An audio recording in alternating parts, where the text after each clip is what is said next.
Bismillahi walibni warohil kudus al-ilahul wahid. Demi nama Bapa, Putra, dan Roh Kudus ketiganya yang esa. Shalom sahabat yang dikasihi oleh Tuhan. Berjumpa kembali dengan saya di channel ini. Terima kasih buat teman-teman yang selalu setia mendukung perkembangan channel ini dengan cara subscribe, like, komen, dan share. Tuhan memberkati kita. Kali ini kita akan menunjukkan kembali bagaimana kebotolan daripada Ustadz Zuma yang doyan membahas Alkitab. Dia sangat begitu berselera, ibarat menemukan makanan yang paling dia sukai, dia gemari, lalu itulah yang dia makan terus. Nah, kenapa saya katakan demikian? Ustadz Zuma, dia selalu mencari apa yang paling menarik buat dia, yaitu kesalahan-kesalahan yang dia mungkin temukan di dalam Alkitab, lalu dia tafsirkan seenaknya sendiri. Di berbagai macam debat dan diskusi, dia tampil bukan untuk mencari kebenaran, tetapi untuk melihat kesalahan, walaupun sebenarnya tidak ada kesalahan di dalamnya, tapi dibuat salah demi pembenaran asumsinya. Teman-teman, mari kita lihat video berikut, kita cerdaskan dan kita berikan tanggapan. Ini dia videonya.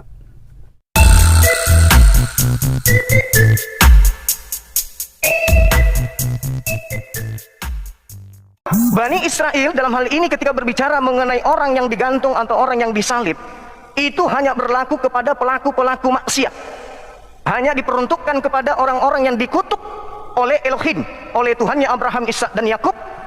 Sedangkan muncul agama Kristen kemudian mengajarkan bahwa penyaliban yang terjadi kepada oknum Yesus itu adalah sebuah unsur keselamatan. Itu adalah jalan kepada keselamatan. Tanpa salib, Kristen gulung tikar. Tanpa salib, Kristen akan meninggalkan agama Kristen itu sendiri. Nah, ini yang menjadi permasalahan. Coba Anda tanggapi salah satu dari dua materi ini. Karena kalau di Islam, Allah Subhanahu wa taala ketika mendatangkan Nabi Isa diselamatkan ke langit. Tidak disalib dia. Itu terekam di dalam Al-Qur'anul Karim surah An-Nisa ayat 157. Dan juga terekam di dalam kitabnya orang Yahudi. Bahwa hamba Tuhan yang suci diselamatkan kemudian oleh Elohim terangkat ke langit. Nah, yang saya pertanyakan, dari mana agama Kristen ini muncul, tiba-tiba menjadikan orang yang mati di atas yang salib secara terkutuk oleh Tuhan ini kok justru menjadi Tuhan? Silakan, Pak.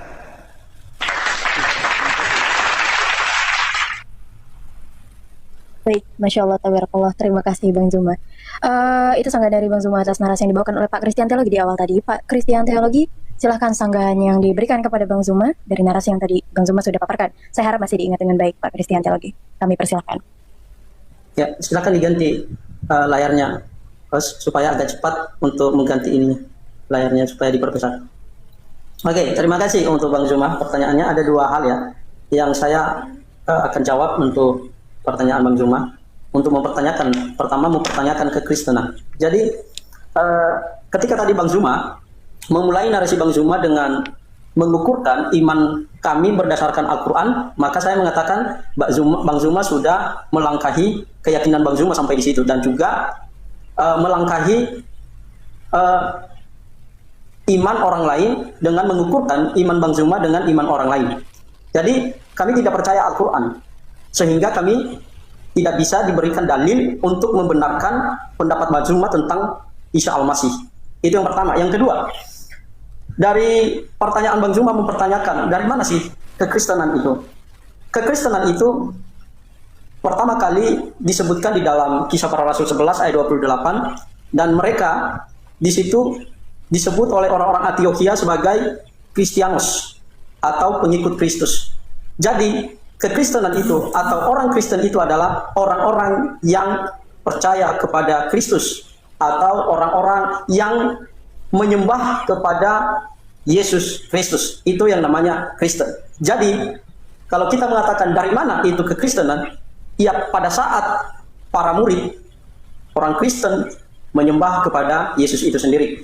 Yang kedua, kenapa orang Kristen menyembah kepada Yesus dan dikatakan dia adalah penebus dosa manusia? Itu adalah merupakan pernyataan dari kitab suci kami. Kalau Al-Quran menolak hal itu, bagi kami tidak ada masalah, karena memang tidak ada hubungannya keyakinan kami dengan Al-Quran kalian. Nah, oleh sebab itu, apa yang kami percaya, sebagaimana yang kami yakini, dan Bang Zuma tadi menyinggung bahwa kenapa orang yang digantung di tiang salib itu dianggap orang yang menyelamatkan sebagai juru selamat. Tentunya Bang Zuma harus membaca Galatia 3 ayat 13 itu, dan jangan hanya pada ayat 13-nya, tetapi kamu harus membaca dari keseluruhan ayat itu. Ya karena memang berdasarkan pernyataan Alkitab mengatakan bahwa dengan jalan kutuk itulah manusia itu diampuni. Untuk apa? Untuk mendapatkan berkat-berkat yang sudah dijanjikan kepada Abraham. Permasalahannya kenapa? Ya memang itu jalan Tuhan. Tidak bisa dipertanyakan. Itu yang tertulis di dalam Wahyu. Di mana kami meyakini hal itu. Kalau umat Islam tidak percaya akan hal itu, tidak masalah. Memang itu adalah imanmu. Ini yang menjadi jawaban saya terkait dengan jawaban Bang Zuma. Baik, terima kasih banyak untuk Pak Christian Teologi. Sekarang masuk kepada waktu langsung tektokan saja ya, Om Hadi Salabes, boleh minta bimbingannya? Om Handi? Karena saya baru mungkin minta Ya, bimbingan. iya kenapa? Oke, sekarang langsung tektokan aja atau gimana Om Handi? Atau ada bagian lain? Sementara kalau begini masih sangat menjangka dulu 2 Baik. kali atau 3 kali. Habis ini nanti tanya jawab dan penekanan. Seterusnya nanti di akhir sesi beri kesempatan kepada audiens untuk bertanya kepada kedua narasumber. Kira-kira gitu. Siap, terima kasih Om Handi untuk bimbingannya. Karena saya mengikuti keinginan dari teman-teman sekalian, ya tetap saya ambil alih, tapi arahan dari Om Handi Salabes. Oke, Bang Zuma silahkan disanggah kembali apa yang dibawakan oleh Pak Christian Teologi, Bu. Silahkan. Iya, baik. Jadi ada hal yang perlu saudara Christian, Bapak Christian pahami. Bahwasanya Al-Quran itu merangkum semua keadaan umat-umat terdahulu, termasuk agama saudara. Karena Al-Quran berbicara mengenai orang-orang kafir. Jadi berbicara mengenai pembangkang-pembangkang Nabi Isa alaihissalam. Dan kami menemukan sebagai apologet, menemukan bahwa Kristen ini adalah anti-Kristus, anti terhadap ajaran Yesus. Sedangkan ketika kita berbicara Nabi Isa, berbicara tentang Yesus, Kristen suka ataupun tidak, ikhlas atau tidak, harus memahami bahwa kita sedang berbicara mengenai satu manusia yang sama, yang datang kepada Bani Israel, bukan datang kepada Kristen, juga bukan datang kepada Islam. Itu yang harus kita pahami dulu. Kita dudukkan perkara itu dulu pada tempatnya. Yesus datang bukan untuk Vatikan, Yesus datang bukan untuk Arab Saudi, tapi Yesus datang hanya untuk Yerusalem, Bani Israel. Nabi yang datang kepada Bani Israel di dalam ajaran agama Islam lahir tanpa ayah disebut Nabi Isa alaihissalam. Di dalam Kristen yang lahir tanpa ibu, Kristen sebut sebagai Yesus Kristus. Berarti kita sedang berbicara mengenai oknum yang sama dengan gambaran keyakinan yang berbeda. Nah sekarang permasalahannya adalah apakah ada 2 manusia yang lahir tanpa ayah di tengah-tengah Bani Israel? Cuma 1. Kami menyebutnya Isa, saudara menyebutnya Yesus. Nah sekarang mari kita lihat apa yang terjadi kemudian. Kalau kita melihat bahwa Yesus itu datang kepada Bani Israel, bukan datang ke Vatikan, bukan datang ke Arab, maka kita harus menjadikan acuan tuan rumah untuk mendudukkan kebenaran perjanjian baru atau kesalahan Al-Quran, atau sebaliknya, kebenaran Al-Quran dan kesalahan perjanjian baru. Karena perjanjian baru adalah kitab yang baru muncul setelah tragedi yang terjadi terhadap Bani Israel dengan Nabi yang dimaksud tadi. Begitu juga Al-Quran. Al-Quran ini baru kemudian diwahyukan setelah kejadian itu terjadi kepada Bani Israel. Maka orang yang menolak Yesus adalah Nabi Isa, berarti dia harus bersedia menerima konsekuensi bahwa Yesus yang dimaksud itu adalah buatan orang Roma Yunani.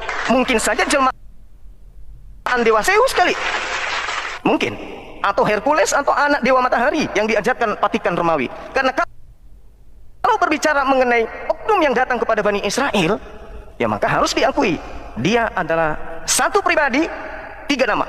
Yesua bagi orang Yahudi, bagi umat Kristen adalah Yesus, bagi umat Islam adalah Isa. Nah sekarang yang membedakannya adalah cerita. Di dalam Al-Quranul Karim jelas dikatakan bahwasanya orang yang ingkar, yaitu tuan rumah, orang-orang Yahudi kemudian ingkar kepada Nabi Isa alaihissalam. Mereka menolaknya. Di Al-Quran surah An-Nisa ayat 157 jelas Nabi Isa digantikan oleh oknum lain.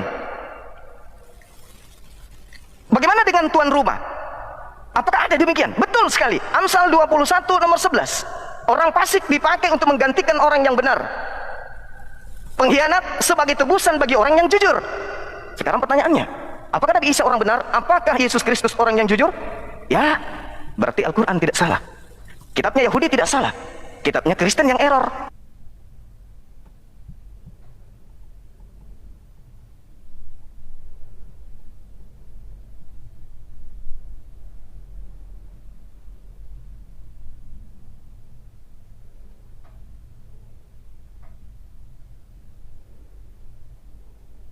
8, Yesus fasik dan pengkhianat.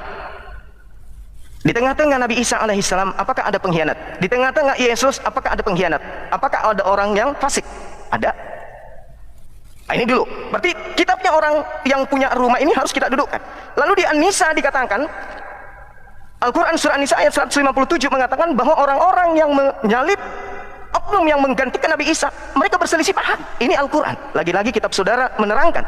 Di Kisah Para Rasul 25 nomor 19, berselisih paham. Paulus mengatakan masih hidup. Orang Yahudi mengatakan Yesus sudah mati. Al-Quran tidak salah.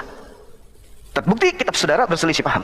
Kemudian dikatakan bahwasanya Nabi Isa alaihissalam itu diangkat ke langit, dipanjangkan umurnya. Bagaimana dengan kitabnya orang Yahudi terkait dengan Nabi atau Mesias yang datang kepada mereka? Ternyata di dalam Mazmur 91 nomor 8 dan juga nomor 16, di situ anak Tuhan atau Nabi Tuhan yang diurapi terangkat ke langit dan diberikan umur yang panjang.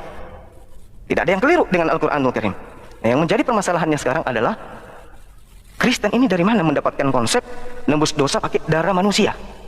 Sedangkan Imamat 1 nomor 2, katakanlah kepada Bani Israel, apabila mereka hendak mempersembahkan persembahan kurban kepada Tuhan, hendaklah mereka mempersembahkan hewan ternak berupa kambing, domba, sapi, lembu. Itu ajaran Tuhan, Imamat 1 nomor 2. Al-Quran surah Al-Hajj ayat 34, setiap umat diberikan syariat kurban hewan ternak, sapi, lembu, domba, kambing. Sama kami. Kristen dari mana dasarnya? Menebus dosa dengan menggunakan darah manusia. Ini ilmu dari mana? Silakan Pak. Baik, Masya Allah, tabarakallah. Terima kasih Bang Zuma. Bapak Christian Theology, masih ada satu kali kesempatan putaran untuk saling sanggah. Setelah itu nanti kita akan coba meminta tanggapan dari Hadi atau Bang Ardiansyah atau dari Pak Darius dan Pak Farbideno dari pihak Kristen. Silahkan Pak Christian disanggah dulu apa yang dibawakan oleh Bang Zuma barusan. Satu kali putaran lagi. Permisi Bapak, masih di mute. Harap dikondisikan dulu. Baik. Oke, terima kasih Bang Zuma. Lagi-lagi Bang Zuma melakukan yang namanya sesuatu yang menurut saya melebihi daripada kemampuannya.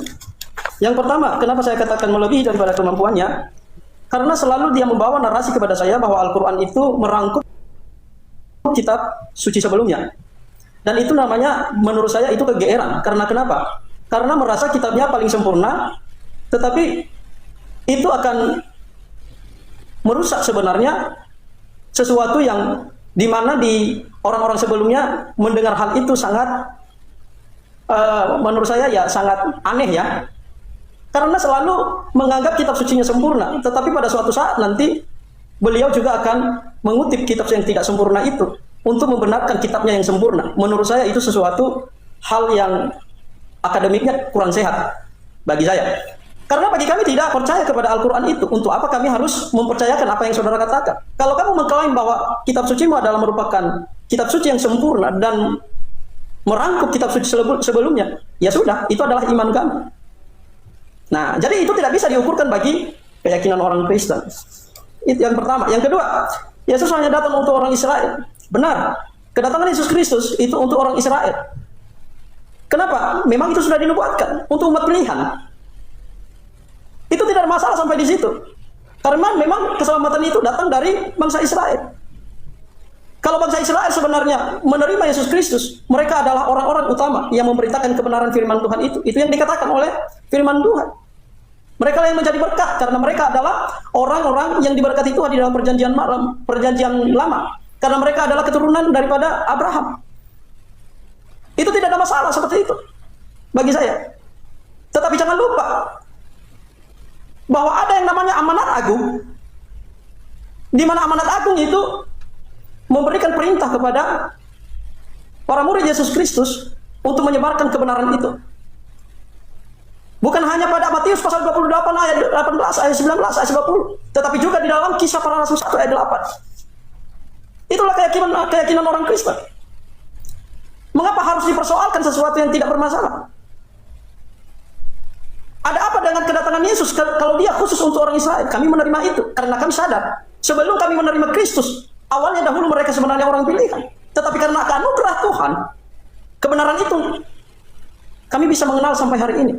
Itu yang kedua. Yang ketiga, Bang Zuma selalu mempertanyakan kekristenan. Apakah Bang Zuma tidak mengerti sejarah sehingga melupakan dan berulang-ulang menanyakan sesuatu yang dimana hal itu sudah tertera di dalam kitab suci kami? Bahwa Kristen itu adalah pengikut Kristus. Hanya satu cara bagi kamu untuk mempertanyakan kekristenan itu, yaitu menolak daripada Yesus Kristus itu. Jadi jangan mempertanyakan sesuatu yang dimana hal itu sudah jelas di dalam Alkitab. Yang ketiga, saudara mengatakan bahwa di mana kekristenan ini, bagaimana menghubungkan dengan keyakinanmu tadi? Kami sudah katakan bahwa kami tidak percaya kepada Injil-Injil yang lain. Kalau Bang Zuma memaksa hal itu, maka konsekuensinya sendiri. Bang Zuma juga harus menerima apa yang menjadi iman kami. Di mana di dalam iman kami, di dalam Galatia pasal 1 ayat yang ke-9 dikatakan di sana. Ayat yang ke-9 saya akan bukakan kepada kita.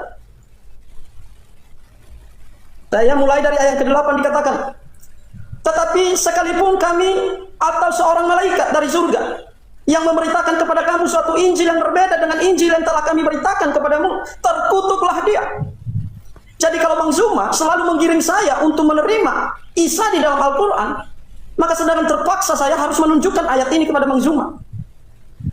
Karena kami tidak percaya meskipun malaikat yang membawa Al-Quran kepada umat Islam atau kepada baginda Muhammad, kami tidak percaya hal itu. Karena kenapa? Karena Isa yang dimaksudkan Bang Zuma dengan Yesus Kristus di dalam Alkitab itu sangat berbeda sekali. Itu artinya meskipun pun malaikat, maka terkutuklah dia yang membawa Injil seperti itu. Yang kedua, di ayat yang ke-9 dikatakan di situ, seperti ada yang telah kami katakan dahulu, sekarang aku katakan lagi kepadamu, jikalau ada orang yang memberitakan kepadamu suatu Injil yang berbeda dengan yang telah kami terima, terkutuklah dia. Hal yang kedua, bahkan Paulus mengatakan bahwa jika ada perbedaan satupun dari silsilah latar belakang historis dari apa yang diceritakan sebagaimana yang mereka sampaikan para rasul sebelumnya, maka itulah terkutuk. Itulah sebabnya tidak boleh untuk dipaksakan kepada orang Kristen untuk bisa menerima daripada Al-Quran itu, karena dia memiliki suatu ukuran kebenaran yang dimana kebenaran itu sudah final. Permisi, Bapak. Yesus Kristus. Terima kasih. Baik teman-teman yang dikasih oleh Tuhan, kira-kira apa respon teman-teman ketika mendengarkan diskusi singkat yang barusan kita dengar? Lagi-lagi bahwa ada saran untuk semua apologetik Kristen. Sayang sekali mengajari orang yang bebal. Sayang sekali mengajari orang yang tidak mau belajar. Bahkan sayang sekali jikalau literatur yang sudah diberikan pun hanya direspon dengan sebuah argumentasi liar. Kenapa saya katakan demikian? Di berbagai lintas agama, kalau ada diskusi dan debat, maka yang ditonjolkan itu adalah ilmu atau akademis atau literatur yang bisa membantah. Di dalam setiap diskusi yang diikuti oleh Ustadz Zuma, dia tidak pernah menerima literatur yang paling tepat untuk sebuah argumentasi yang sedang dibahas. Dia hanya jago lompat sana sini, lalu kepengen meruntuhkan popularitas, kualitas daripada Yesus Kristus yang tertulis dalam Alkitab. Kita bisa dengar bagaimana dia dengan mudah ingin meruntuhkan semua itu. Kenapa dia ingin meruntuhkan? Karena memang kebenaran Alkitab itu sudah teruji. Dia terjadi, ada kronologinya, ada sejarahnya dengan lengkap, dan ada literaturnya, dan terjadi di dalam pelaku sejarah. Maka ketika Ustadz Zuma pun mengeluarkan statement-statement, walaupun itu mengutip dari ayat Alkitab, lompat ke perjanjian lama, lompat ke perjanjian baru, cocokkan ke perjanjian lama, cocokkan sana sini, semua itu untuk meruntuhkan apa yang tertulis. Berhasil? Tentu tidak. Maka sangat disayangkan kalau memang ada banyak orang Kristen yang masih mau meladeni Ustadz Zuma. Baik teman-teman, pemahaman daripada Ustadz Zuma tidak dapat dimengerti karena dia tidak tahu hermeneutik untuk mempelajari Alkitab secara konteks, teks, dan apa sebabnya itu ditulis. Misalnya tentang penyaliban Yesus yang dibilang terkutuklah orang yang di kayu salib. Ya tahu? Itu benar, terkutuklah orang yang di kayu salib. Tetapi Yesus disalib bukan karena dia yang terkutuk.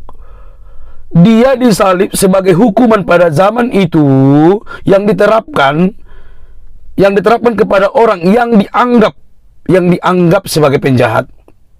Nah, kenapa kok diterapkan kepada Yesus? Nah, orang-orang pada zaman itu menganggap Yesus itu penjahat, ya toh. Nah, dan kutuk yang dimaksud dalam Alkitab itu, dia menanggung kutuk yang harusnya ditimpakan kepada orang-orang atau manusia berdosa, yang harusnya dia yang disalib, kita. Tapi cuma lompat sana sini untuk mengaburkan makna yang sesungguhnya. Teman-teman, kalau kita tidak hati-hati, maka kita akan terjebak. Kebenaran di dalam Alkitab itu semua punya tujuan.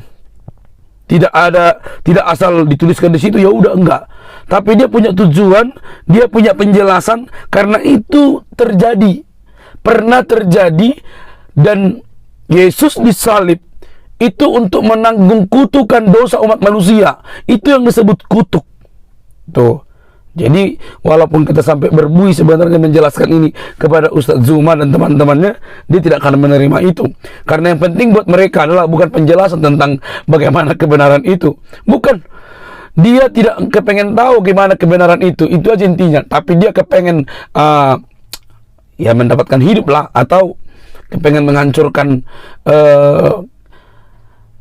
keimanan kekristenan. Di dalam arti dia kepengen memakai isi otaknya untuk meruntuhkan segala sesuatu yang tertulis dalam Alkitab.